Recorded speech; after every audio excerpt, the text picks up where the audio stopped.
지방에 있는 주택에 대해서는 재산 가치가 수도권에 있는 아파트에 비해서는 우상향하는 폭이 많이 줄어들음에도 불구하고 종부세 부담은 더 늘어나는 효과가 있기 때문에 네, 이거 국회의원님들 이거 좀 이렇게 보완을 해주세요. 지방에 지방 균형 발전한다고 중요하다고 말씀하시면서 지방에 집을 갖고 있다고 종부세가 더 나오는 거는 제가 봐도 타당하지 않은 것 같습니다.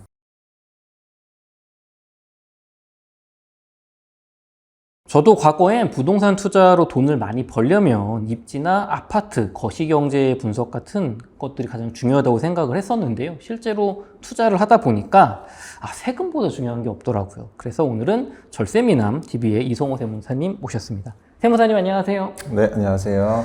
세무사님, 제가 최근에 세제 개편안 관련해서 영상을 올리고서 그 질문지를 좀 받아봤거든요. 그 구독자분들의. 그래서 그 질문 내용으로 짧게 저희가 핵심만 한번 여쭤보도록 하겠습니다. 구독자 에스프레소님의 질문이에요. 24년 동안 보유만 하고 거주를 한 번도 하지 않으셨다고 합니다. 그런데 이 주택을 27년도에 매도하면 12억 이상 초과 부분에 대해서 장기 보유 특별공제 어디까지 받을 수 있는지, 이 과세나 보유기간 몇 프로까지 공제받을 수 있는지 궁금하다고 하시네요. 일단 이번 세법 개정안에 따라서 이 장기보유 특별공제는 2027년도까지는 현행과 그대로 동일하게 적용을 하게 됩니다. 본격적으로 율이 바뀌어서 세부담이 늘어나는 것은 2028년도 이후 양도분부터이기 때문에 만약에 사연자께서 말씀을 주신 것처럼 2027년도에 매도를 하게 되게 되면 지금 현재 보유기간 10년 이상일 때 40% 공제는 최대한 인정을 받을 수 있기 때문에 이번 개정안과는 상관없이 양도세 부담에 대해서는 큰 변동이 없다라고 말씀을 드리고 싶습니다. 세무사님, 그러면 27년이 아니라 28년, 29년에 팔게 되면은 이때부터는 보유가 아니라 거주했을 때만 장기 보유 특별공제를 깎아주니까 구독자님 같은 경우는 그 세금이 많이 늘어나실 수 있는 그런 거죠?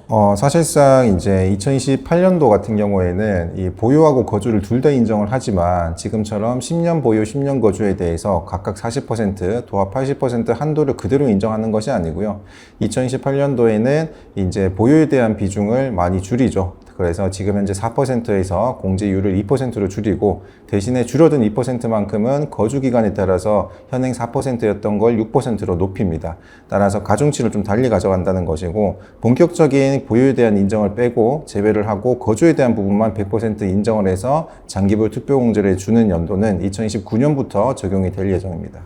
좋습니다. 에스프레소님, 27년에 파시면 보유기간 40% 공제를 받지만 28년에 파시면 20%만 받고 29년부터는 하나도 받지 못한다고 하십니다. 네, 다음 질문입니다. 네, 라이라이라이 구독자님의 질문이에요. 6주택 다주택자입니다. 올해 26년에 아파트를 팔면 양도소득세를 소급 적용해서 중과가 안 되나요? 10% 세율만 더 내면, 기본 세율에서 더 내면 되나요? 27년 말고 26년 올해 반드시 팔아야 됩니다. 내년에도 저는 또 팔아야 되거든요. 라고 질문 주셨습니다. 일단 주택수가 3개 이상인 주택을 가지고 계신 분이시기 때문에 지난 5월 9일 다주택자 양도세 중과 유예가 끝이 나고 지금 현재는 조정 대상 지역에서 주택을 처분을 했을 때 3주택 이상인 경우에는 내가 받는 기본 세율에서 30%가 중과가 되죠. 그렇지만 이번 세법 개정안에서는 내년 이후 양도분부터 양도세 중과가 일시적으로 완화가 될 예정입니다. 따라서 2주택자 같은 경우에는 지금 현재 20% 중과가 되고 있는데 2027년도에는 중과율이 5%로 많이 줄어들고요. 2028년도에는 10%로 중과율이 줄어듭니다.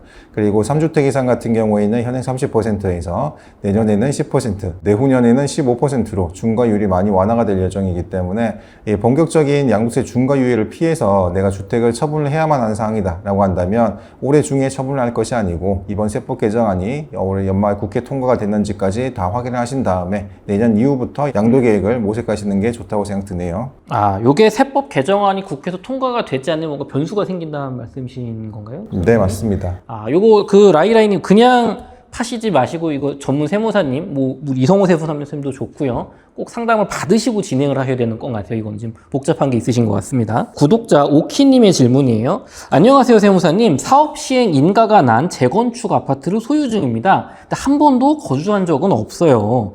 관리처분 인가 전 1년 거주를 해야 공시기간 50%를 거주기간으로 인정한다고 하는데 내년 6월까지는 27년 6월까지는 세입자분이 거주 중이라서 그 뒤에라도 들어가서 1년 거주를 채워야 하나요? 그 전에 제가 이제 세입자분이 끝나는 게 27년 6월이니까 그 전에 만약에 관리처분 인가가 나면 거주기간 이 장기보유 특별공제 기간 인정을 못 받는 건가요? 매도 계획은 없는 아파트입니다. 라고 질문 주셨어요. 매도 계획이 없는 아파트에 대해서 일단은 실거주 요건을 이야기를 하셨기 때문에 아마 주택이 완공이 되고 난 이후에 보유 단계에서 발생하는 종부세 부담 때문에 실거주 여부를 말씀을 하신 것 같아요.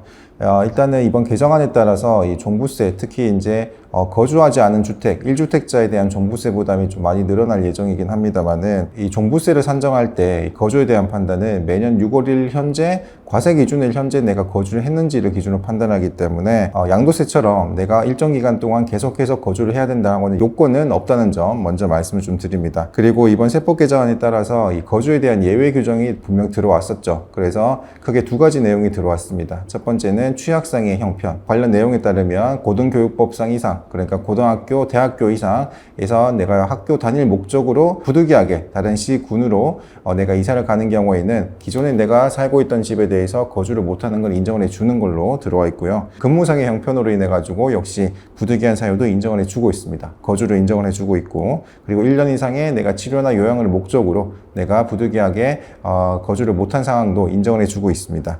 그리고 마지막으로 이제 이 재개발 재건축 같은 정비 사업에서 관리처분 계획 인가가 나고 실질적으로 공사가 진행되는 기간 동안에는 그 기간의 50%를 거주 기간으로 인정을 하고 있기 때문에 만약에 지금 이 보유 단계에서 발생하는 내가 1주택자이고 추가적으로 거주 1주택자를 내가 목적으로 두고 조금 더 높은 기본 공제와 그리고 이제 보유 공제를 적용받기 위해서라면 과세 기준일 6월 1일 현재 내가 실거주 요건을 채우는 것이 가장 중요하다고 보시면 좋을 것 같습니다.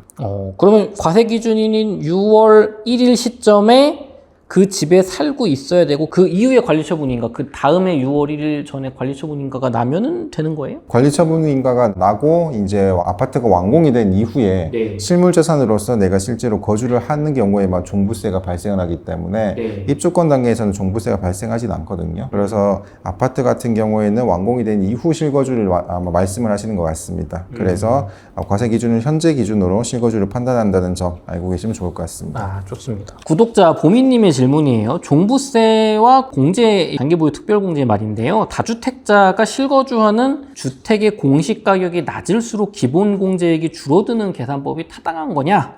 주택수가 아니라 총금액 기준으로 한다니 말장난하나? 라는 불만 섞인 댓글을 남겨주셨는데 이게 무슨 말입니까, 세무사님? 이번 세법 개정안에 따르면 사실 지난 종부세 같은 경우에는 미실현 이익에 대해서 붙는 세금이기 때문에 과거에 내가 아주 오랫동안 아주 운이 좋게 아주 싼 값으로 장기간 보유를 함에 따라서 아파트 가치가 지금 40억이 된 사람과 최근 5년 전에 내가 30억 원에 구입해서 지금 40억 원이 된 구매력이 있는 사람을 비교를 했을 때 과연 이게 주택 수를 기준으로 판단하는 게 아니고 주택 가액 기준으로 판단하는 게 더 옳지 않냐라는 지적이 굉장히 많았었죠. 그래서 이번에 그 내용이 좀 반영이 돼서 개정안에 대해서도 이제 그 주택 수에 따라서 단순한 주택 수에 따라서 판단하는 것이 아니고 주택 가액 기준과 적절하게 정합성을 좀 따져보고 개정안이 좀 나왔다라고 생각이 듭니다만은 그럼에도 불구하고 여전히 역차별이 발생하는 이유가 수도권 같은 경우에는 주택 수가 2개, 3개인 사람의 비중이 많이 높진 않겠죠. 아무래도 똘똘한 한채 비중이 높고 그리고 조정 대상 지역과 토지거래 허가 구역 같은 이 특이한 점이 있기 때문에 아무래도 주택 수에 대해서 지방과 달리 2채, 3채 이상의 주택 수를 가지고 있는 비중이 낮습니다. 그렇지만 이 지방 같은 경우에는 주택 하나에 대한 공시가액 자체는 낮지만 주택 수가 2개, 3개 이상이기 때문에 1주택자에서 적용받을 수 있는 세액공제, 기본공제 혜택은 적용받을 수가 없겠죠. 따라서 주택 수를 합산하더라도 내가 주택 가액에 대한 기준시가 범위는 이 똘똘한 한 채보다 훨씬 낮음에도 불구하고 이번에 세법 개정안에 따라서 기본공제 금액이 적용되는 효과가 많이 줄어들기 때문에 오히려 종전보다 세부담이 더 늘어나는 효과. 그러면서 지방에 있는 주택에 대해서는 재산 가치가 수도권에 있는 아파트에 비해서는 우상향하는 폭이 많이 줄어들음에도 불구하고 종부세 부담은 더 늘어나는 효과가 있기 때문에 보미 구독자님께서 말씀을 해주신 내용이 이 부분이라고 생각이 듭니다. 네, 이거 국회의원님들 이거 좀 이렇게 보완을 해주세요. 지방에 지방 균형 발전한다고 이렇게 중요하다고 말씀하시면서 지방에 집을 갖고 있다고 종부세가 더 나오는 거는 제가 봐도 타당하지 않은 것 같습니다.